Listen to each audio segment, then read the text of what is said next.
नमस्कार मित्रांनो, तुमचं आपल्या चॅनलमध्ये स्वागत आहे। आज आपण GNM फर्स्ट इयर ॲनाटॉमी आणि फिजिओलॉजिकल या विषयामधला बोन टिश्यू पाहणार आहोत। आपण काल जे पाहिलेलं होतं ते टिश्यू होतं पूर्ण आणि त्याच्यामधले जे मस्क्युलर टिश्यू राहिले आहेत ना ते आज पाहणार आहोत। तर मित्रांनो, व्हिडिओ स्किप न करता शेवटपर्यंत बघा।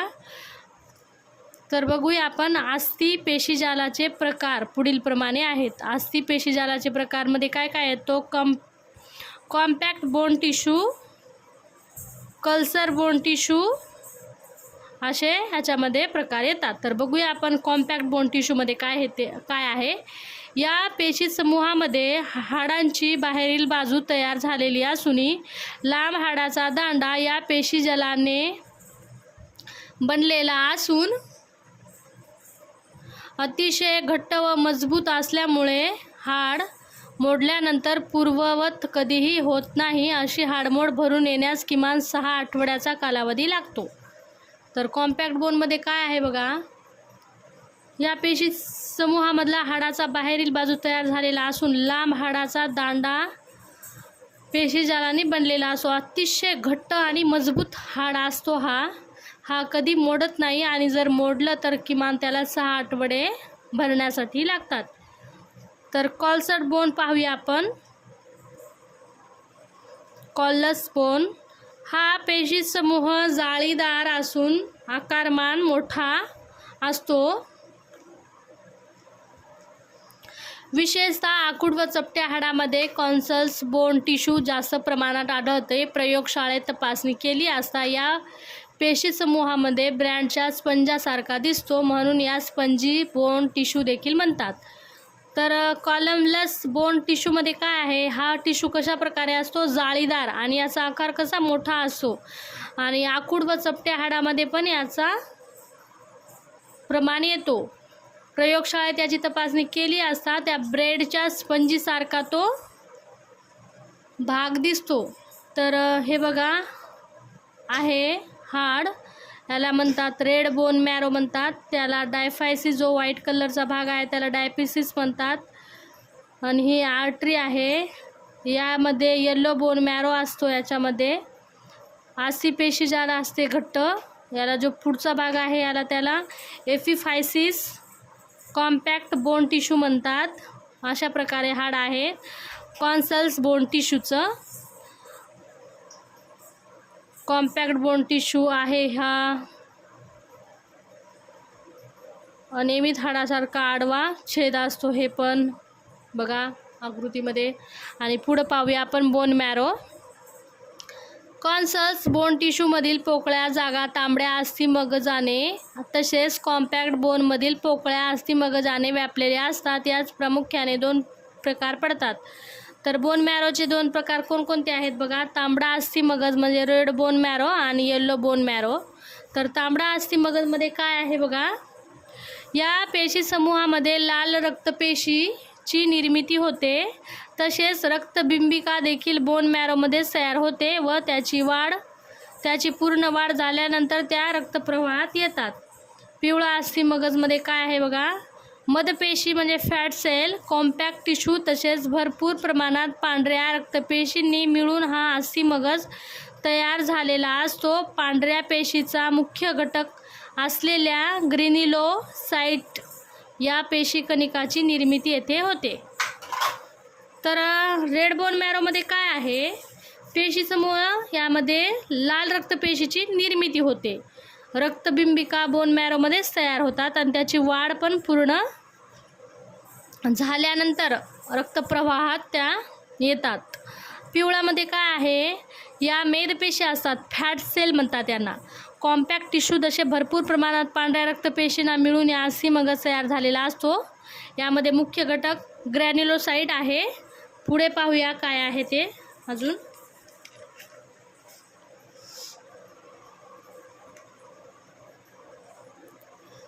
तर याच्यामध्ये नोट करण्यासारखं आहे, हिमोग्लोबिन रक्त घटकाचा मूळ साठा डेड स्टॉक आहे।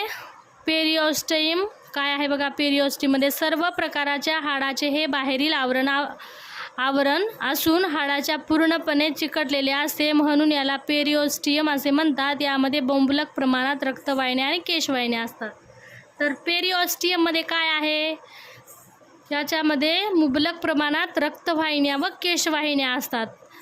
ते हाडाला पूर्णपणे, याचे आवरण हाडाला पूर्णपणे चिटकलेले असते पेरिओस्टियममध्ये. एंडोऑस्टियममध्ये काय आहे बघा, चपट्या तसेच आखूड हाडाच्या आतील बाजूला आवरणास एंडोस्टियम असे म्हणतात.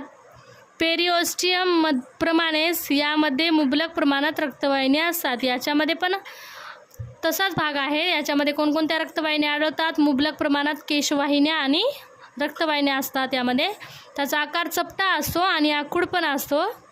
त्याला काय म्हणतात? एंडोस्टियम असे म्हणतात. मस्क्युलर टिश्यू हा लास्ट टिश्यू आहे. काल आपण इपिथेरियल पाहिले, इपिथेरियलचे प्रकार कोणकोणते आहेत ते पाहिलं, कनेक्टिव्ह टिश्यू पाहिलं, आता नर्व टिश्यू पण पाहिलं आणि हे मस्क्युलर टिश्यू लास्ट आहे, हे पाहणार आहोत आत्ता.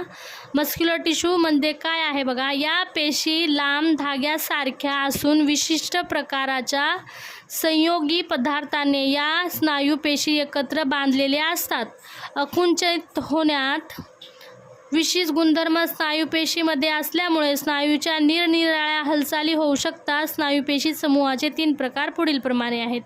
हे बघा, पेशीची आकृती आहे ही, हा केंद्रक आहे, लिगामेंट्स आहेत, या फायबर्स, मसल फायबर्स आहे, हा स्टेट मसल फायबर्स किंवा ऐच्छिक स्नायूपेशी समूह, व्हॅलेंटरी मसल्स. यामधील पेशी लांब व अरुंद असतात, तंतुसमान असतात. अतिसूक्ष्म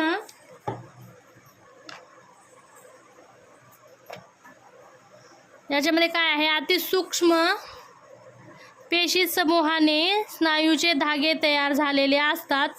प्रत्येक स्नायू धाग्यावर चिकट व नाजूक वेस्टन असून त्यास सार्कोलेमा असे म्हणतात. असे अगणित स्नायू धागे एकत्र येऊन स्नायू समूह तयार होतो. या स्नायूचे आकुंचन व प्रसरण कार्य आपल्या इच्छेनुसार चालते, त्यामुळे त्यांना ऐच्छिक स्नायू म्हणजे व्हॉलेंटरी मसल्स किंवा स्केलेटल मसल असे म्हणतात. तर स्ट्रेट मसल फायबरमध्ये काय आहे, या पेशी कशा असतात, लांब आणि अरुंद असतात, तंतुसमान अति सूक्ष्म यामध्ये पेशीचा समूह असतो. जसं की धागे असतात, धागा कसा असतो तशा प्रकारे या पेशी असतात. चिवट आणि नाजूक वेस्टर्न असलेला याला काय म्हणतात, सार्कोलेमा. अगणित स्नायू धागे एकत्र येऊन त्याचा समूह तयार होतो आणि आकुंचन प्रसरण कार्य करण्या इच्छानुसार, त्यांच्या इच्छानुसार चालते, याला काय म्हणतात, व्हॅलेंटरी मसल्स. पुढे पाहूया अनैच्छिक स्नायू पेशी समूह म्हणजे इनव्हॉलेंटरी मसल.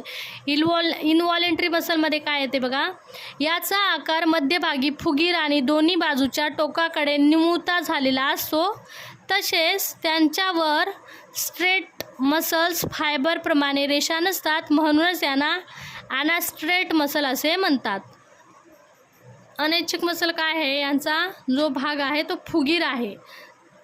आपल्या इच्छेप्रमाणे या स्नायूची हालचाल होऊ शकत नाही, म्हणूनच यांना अनैच्छिक स्नायू असे म्हणतात. स्वायत्त मज्जासंस्थेचे नियंत्रण या स्नायूच्या हालचालीवरती असते. मानवी शरीरात रक्तवाहिन्या, श्वासवाहिन्या, पचनमार्ग, त्वचा इत्यादी ठिकाणी या पेशीचा समूह कार्यरत करतो. तर या पेशा कुठं आढळतात, इनव्हॉलेंटरी. तर याच्यामध्ये रक्तवाहिन्यामध्ये, शरीरातील रक्तवाहिन्यामध्ये आढळतात, श्वासवाहिन्यामध्ये, पचनमार्ग, त्वचा या ठिकाणी या पेशीचा समूह कार्य करतो. तर याच्यामध्ये कुठे आहेत ते बघा, पेशीचा समूह म्युकस मेम्ब्रेनमध्ये असतात आणि शिरस मेम्ब्रेनमध्ये पण असतात.